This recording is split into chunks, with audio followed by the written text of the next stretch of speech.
Andrew, the Bancreek International Large Cap ETF, this is the BCIL, is up over 20% year to date. It's about double the S&P right now. So what's driving that outperformance? Sure. Well, thanks for having me first. It's really a combination of a couple things. You have international markets that are kind of receiving an awakening from the investment community, and you have these underlying business models that are structurally advantaged that continue to compound their capital over long periods of time. So we're just kind of seeing them continue to do that throughout the year. And then lastly, you've had FX be a major headwind for such a long period of time. Over the last 10 years, it's really been about a 2% headwind per year. So now that's been in our favor this year.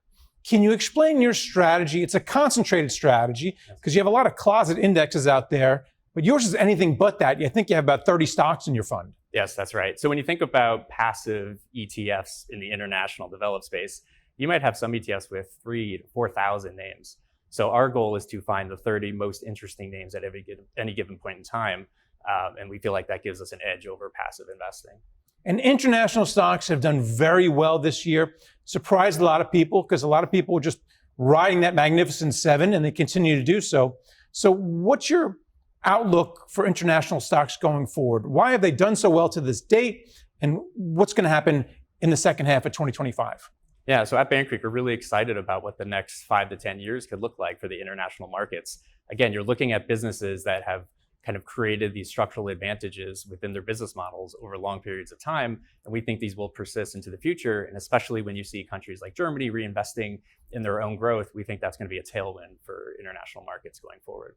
Can you talk a bit more about these particular companies that you hold in the fund? Why are they structurally advantaged compared to their competitors? Yeah, so if you think about businesses that either have a monopoly or duopoly or have significant pricing power, they've compounded these advantages. In some cases, there's industrials that we own that have been around since the late 1800s. So these companies continually compound their advantage and the moats continue to widen and it makes it really hard to disrupt.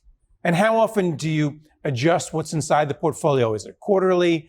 Is it every year? How often do you make changes to those 30 or so stocks? Yep, so we make changes monthly.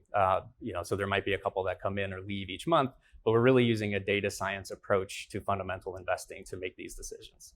And then finally, where does the BCIL fit into a portfolio? Because there may be some overlap. Some people might have an index fund and they might own a particular stock, and it also may show up in your particular ETF. Yes. So anybody that's looking for kind of more of an active approach to investments, especially given, as you mentioned, the run-up in the Magnificent Seven over the last number of years, if they want some exposure outside of the U.S. where they're equally wonderful and great businesses, this would be a great place to get that exposure. All right. Well, thanks a lot for coming on and talking about it. Thanks, Greg. Appreciate it.